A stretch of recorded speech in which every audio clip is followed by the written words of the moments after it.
Why are you certain that there is someone who made this table when you've not seen the maker of this table, this specific one? Because it's probably a manufacturer, right? Why do you say that? Does it because it has design, has language? I checked, they're probably right.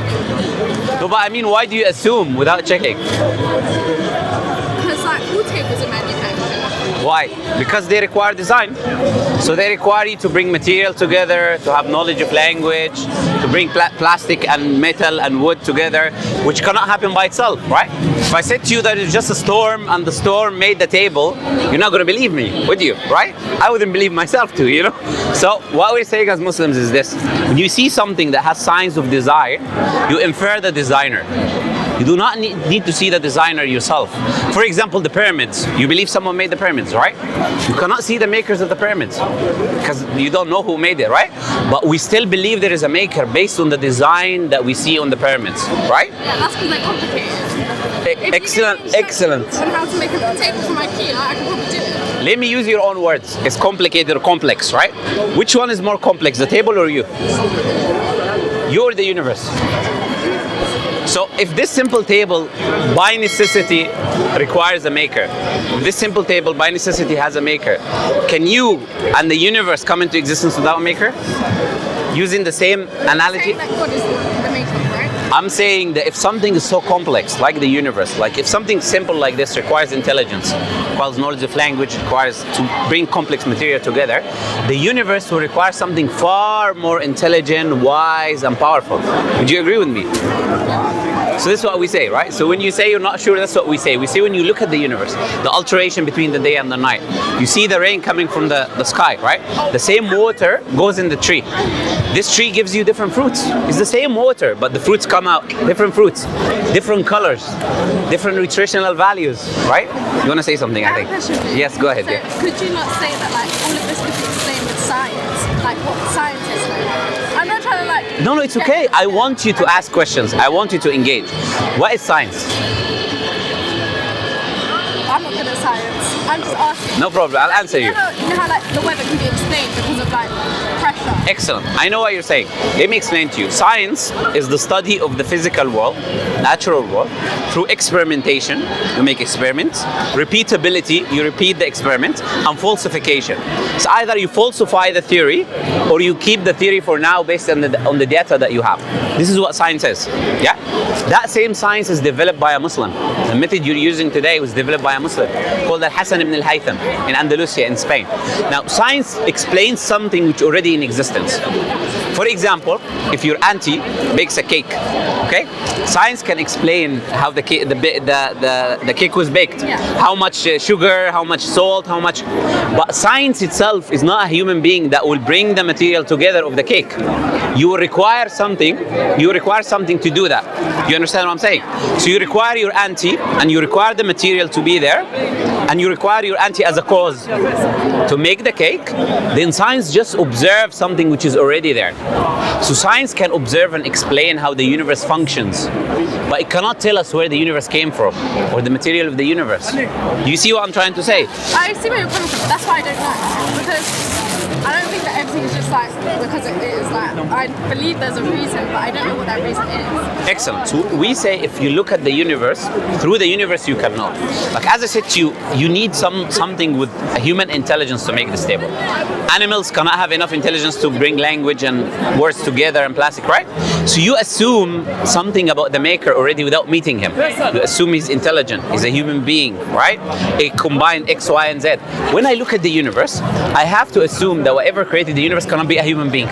Because you and me don't have the power to create a universe. You agree? So,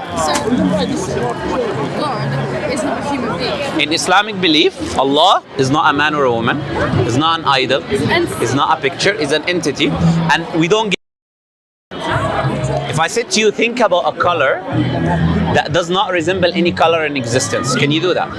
No, because you have not experienced it. Allah, we have not experienced Allah. So we cannot understand how Allah is, but we realize it's something magnificent beyond our comprehension as human beings. You understand what I'm saying so far? A-level philosophy. Philosophy, okay? And so a lot of what you're saying, like I'm thinking like, oh, but there's reasons, like you can't prove prove it, so you don't know if it's knowledge, you don't know if it's real. You know what you're saying is excellent. You know why? Because what you're saying right now is so important for me. Because a lot of people, I would say, in the Muslim community, they do not understand the harm effects of philosophy. Right? The Western philosophy I'm talking about. Western philosophy installs within you something which we call doubt. It installs with you this idea that nothing is certain. Nothing is real. Nothing is, yeah. And that leads you to just contradictions. Because in reality, in order for us to live, we need to have certain things as assumptions. Like we have to assume we exist. The universe is in existence, right? The universe is consistent. Everything will continue to be the way it is. In order for science to work, we have to assume the sun will rise and it will set. You get the point? So these are assumptions that you need. This basic kind of knowledge. If you don't have as a human being, you cannot function. Even in philosophy, there's assumptions. Like the laws of contradiction, for example, that two contradicting things cannot exist. All of these issues are assumptions. We say as human beings, Quran leads you to certainty. Right? Yeah. If you are certain you're existing, you're here, you have to also be certain that there is a creator. Right? Because if I'm here, I didn't create myself, I cannot come from nothing. There has to be something outside of myself and the universe that brought us into existence, right? Yeah. How do we know that this is God? As I said, by looking at the universe. So if the universe is like a lollipop, then I'm not going to say God made it because anyone can make a lollipop. But the universe, because it's so complex, so vast, has so much design within it, you'd say that it has to be something with these characteristics, right? My advice for people is to stay away from philosophy. That's why I would advise people. I regret it. Yeah, I understand. It makes life complicated. Do you know why people study it? They think they're intellectual and smart. When you say to someone, would you agree with me? Right. When you're standing in front of the people, someone says, I study philosophy. Oh, that's amazing. I don't understand it myself. So yes. I can't say that I'm intellectual and smart. Yes. I'm sure you are intellectual, but I'm saying you are intellectual without philosophy. Yeah. That's the point we're trying to make. You know the Quran, when you read it, a baby can understand it, and a farmer can understand it, and a professor can understand it. So Allah is sending guidance for everyone. Allah is not sending philosophical, very deep language that only you need a professor to understand. How can it be for everyone then? You understand?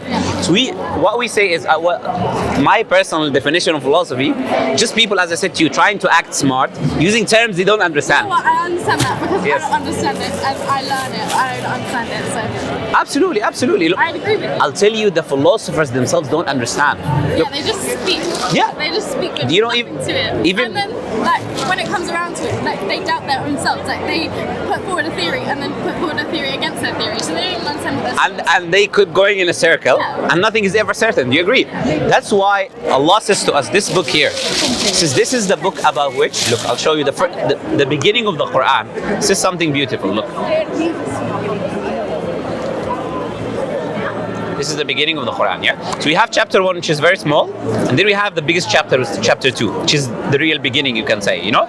Now, if you see here, this is the book about which there is no doubt. A guidance for those who are conscious of Allah. Those who believe in the unseen, establish prayer, and spend out of what we provided for them.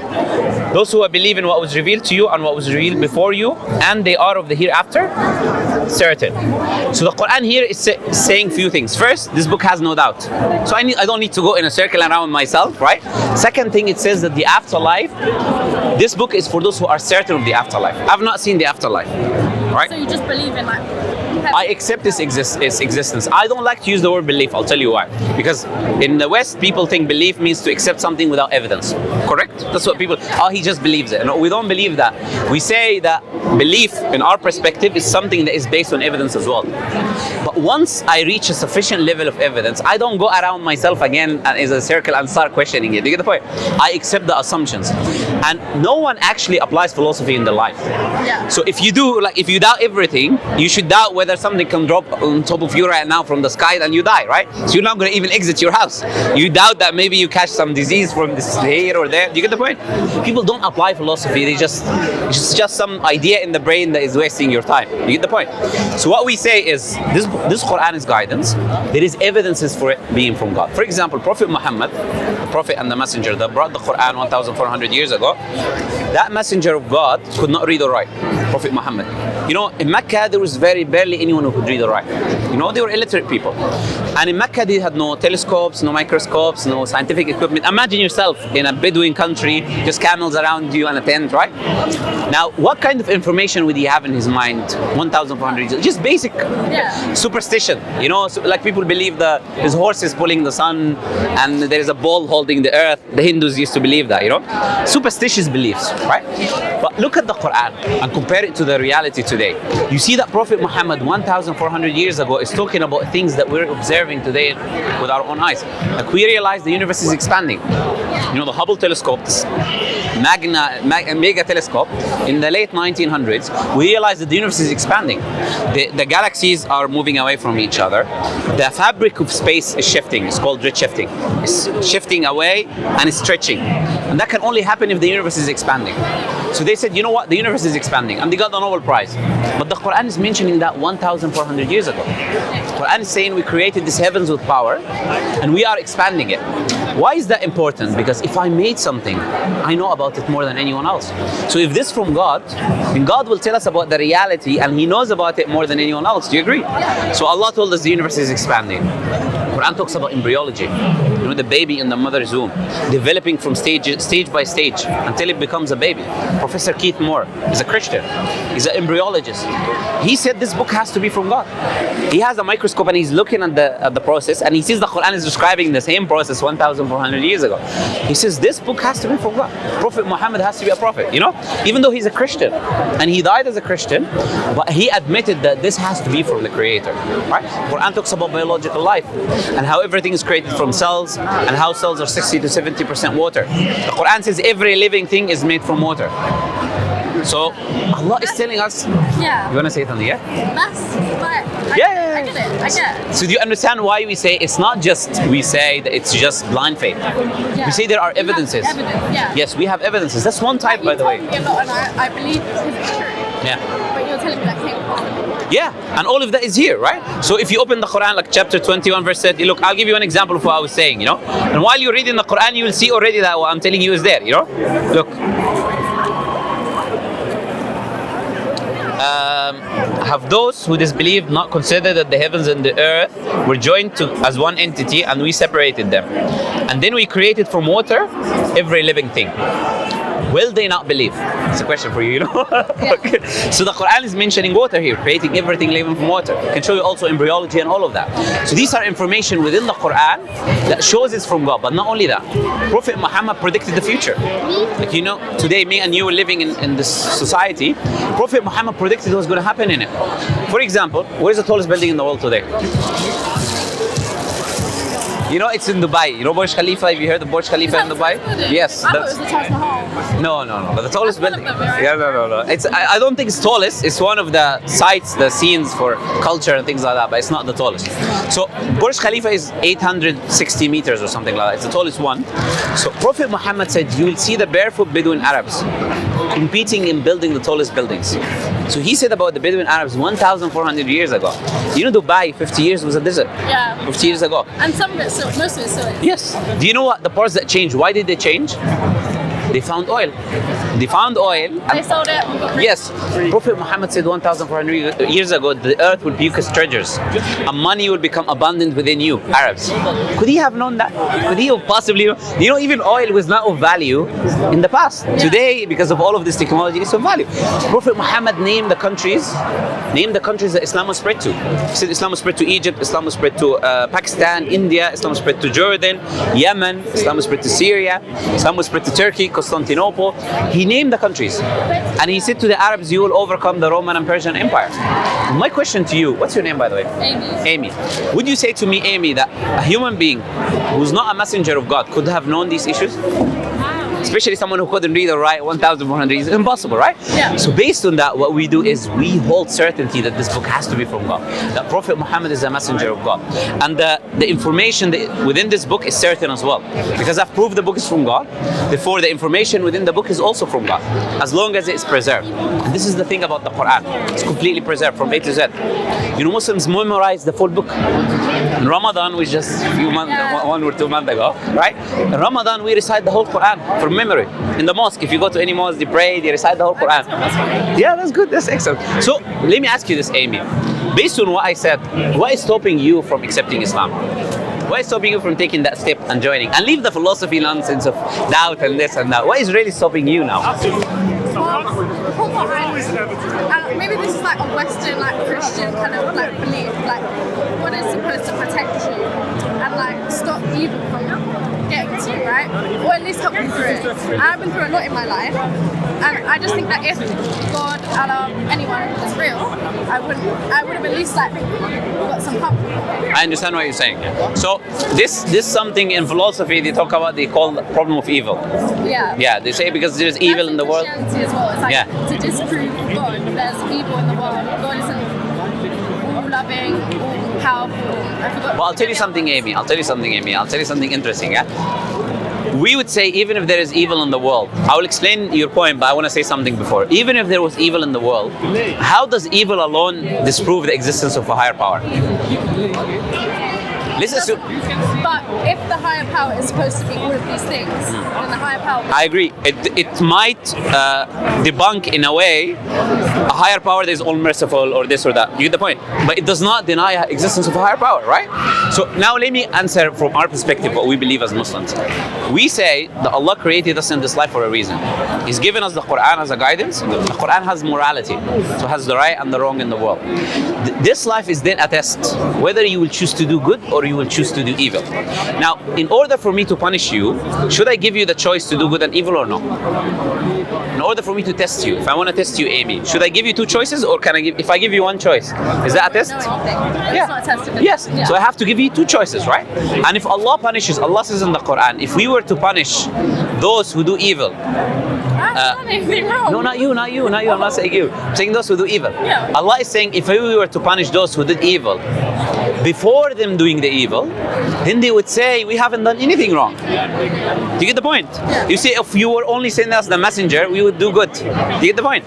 So Allah is saying you have to allow them to also take the actions of doing good and evil in order for Allah to test them. So if this life is a test, Amy, if this life is a test, then you should have the choice to do good and evil. Do you agree? Right? So even you can do good, I can do good, but there will be people who will do evil. There will be people who will fail the test, and there will be people who succeed in the test, right? So there has to be evil in the world. There has to be evil. In order for you and me to know what is good, we need to experience evil. Now imagine there was only evil in the world. Can you know what good is? No, right? So in order for you, do you see the point, right? Yeah, very good point. So if we go to paradise, sister, in order for me to evaluate paradise and be happy, I need to understand first what suffering is, what bad is, so I can appreciate the blessing of being paradise. You know, we're born with certain privileges. To expound on that example, we are born with privileges, me and you. We're born with a house, we're born with family, we're born with food in the fridge. We take these things for advantage. Do you agree? Because we had them from the beginning. If you always had good from the beginning, you will take it for advantage. But when Allah tests you and He gives you a little bit of difficulty, you appreciate the good things that He's given you as well. So Allah is saying in the Quran, makes sense, right?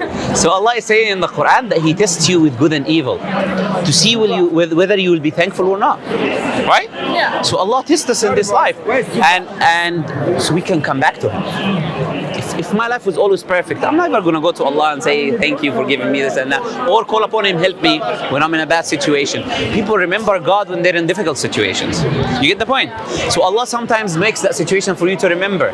Sometimes Allah makes a difficulty in your life to raise your level in paradise, to remove the sins that you did. So we might do evil, so Allah gives us something hard in this life to take away the sins that we did. So the wife of the Prophet, she said, even the pinch that you have from, you see, small pinch, it moves from your sins. So Allah moves away the punishment. He doesn't punish you. He gives you these things in the life in order for you not to be punished in the afterlife. So does that make sense and answer your question? Yeah. Okay. Is there anything else that is stopping you from being Muslim? If not, then you should take the step, you know? I've never thought about it. I wasn't raised religious, any religion. I've never thought about it because I've been around people of different religions. I respect it, but it's never been something that's ingrained in my personal culture. So you've been around the people, but you didn't think of taking that choice of becoming Muslim, right? Do you know what? I was never surrounded. I was surrounded by people with their individual people with their individual beliefs. Yes. And I'm an individual person with my individual beliefs. And so I don't think he like would cross over onto me. And it's not really like a conversation. It's not really a conversation. I understand. So everyone says just my opinion and that's it, right? Subjective views, right? We say the Quran is objective because it's from God, right? It unites the people. You and me and everyone. If we follow the Quran, we're following the same thing. You're not following me, and I'm not following you. We're both following the creator of the universe. If I make this phone, then I know about the phone the most, right? No one knows more about this phone more than me. So I give you a manual. Don't do this with it or do this with it. So it would make sense that the creator knows about me and you more than anyone else. That's why the Quran has the morality.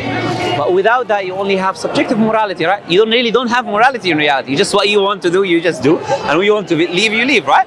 But Islam brings to us the objective morality. It unites the people with objectivity, right? So right now, do you know what a Muslim is? A Muslim is someone who believes there is a creator. That creator is not a man or a woman, right? Creator created everything, does not. As I was telling you, all powerful, created the world, is merciful, is wise, right? And he sends messengers like Jesus, Moses, Noah, Abraham, and these people. They bring revelation from God. And Prophet Muhammad is the last messenger who was sent to us, and he brought the Quran for us as a message. If someone believes in these two basic things, then that person believes what a Muslim believes. So if you were to think after what I told you, it would make sense that Prophet Muhammad is a messenger, as you said, Allah is the creator, created the world, then in essence, in your heart, you believe what a Muslim believes. You get the point, right? But if you testify, then you officially become a Muslim. You officially enter the faith of Islam, right? And then there are practices that you take here step by step. Because a lot of people, they think, okay, well, I'm going to tell my family, or I'm going to do this, or I'm going to do that. We usually say, keep it for yourself in the beginning, right? Become Muslim, read the Quran, think about things step by step. Any questions, you can come here any day, no problem. Come next week, I'm here. Yeah, as well. Yeah, I can talk to him as well. And we're happy to answer any questions. Yeah, he told me. So any questions you have, anything you want to ask, you can ask, and then we can answer you, right? So I was not saying him because some people are specialized in certain fields. Like for example, You're just like general. sorry? You say it as a whole. Yes. So I'm saying the best thing is if you have religious questions, to go to someone who studied religious discourse and comparative religions, right? So you like study. Like, Yeah. I'm not. There's people on Oxford Street that just preach the Bible. Yes. You're not like that. No, I would say I did a lot of self-study as well, right? I went to university for Islamic studies, but I also did a lot of self-studies. Like we didn't learn the Bible in university and other religions. I had to do my own self-studies on that, right? But the point is, I engage with people. I deal with common questions that people come with. Someone who's just a lay person, you wouldn't go to him for a heart operation. Do you get the point? Because he didn't study it. So we say that religion is the same. You need to go to the people who are specialized, who know. So I said you can come anytime. We're here is a free space, public space. You can ask anything you want, right? Yeah. So I'm saying after a person becomes a Muslim, then he reads the Quran, you take a step by step. I will connect you with sisters. They can teach you how to pray and everything you need to know. And then take it a step by step. You don't need to change anything in your life in the beginning. Just learn about Islam, learn about the Quran, learn about how to pray. And gradually, a step by step, you'll understand how it influences your life, right? So if it makes sense to you, you should become Muslim then. You want to do it? You're making I don't know. Think about it. Yeah. I want it to be your choice, right? Usually I ask the people, do you want to accept? Like, even if I didn't, I like to study it because I like to have an understanding of what other people think. Absolutely. You can't just be an ignorant person. Yes. Like, this person thinks this, I don't know why they think that. I Yes. don't care that they Yes, think that. yes. So I'm going to move on with my life. You don't know. That, so I don't care. Absolutely. I don't like to be that Absolutely. Being ignorant of other people, you're afraid of them sometimes as well. You don't know what these people believe. You cannot have commonalities between you and them. It's always good to learn about things around you, right? I want it to come from you as a choice. Even if it doesn't come today, comes tomorrow, comes next year, it doesn't matter. I don't want you to feel pressure that someone wants you to do something. But I'm saying if it makes sense to you, Look into it. yes, look into it. Look into it more, read more. And when you feel like, okay, this is from the creator, take that step, you know, and no one is going to stop you. We'll be more than happy for you to do it, you know?